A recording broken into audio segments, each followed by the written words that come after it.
نیک اولاد آخری اثاثہ۔ حضرت ابو ہریرہ رضی اللہ تعالیٰ عنہ روایت کرتے ہیں کہ رسول اللہ صلی اللہ علیہ وسلم نے فرمایا، جنت میں ایک شخص کا درجہ بلند کیا جائے گا اور دریافت کرنے پر اسے بتایا جائے گا کہ یہ درجہ تمہاری اولاد کے تمہارے لیے دعائے مغفرت کرنے کے باعث بلند ہوا ہے۔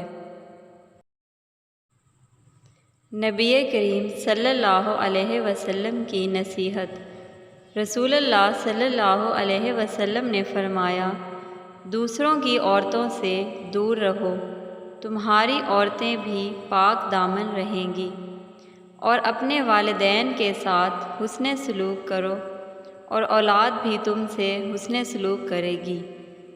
جمعہ مبارک۔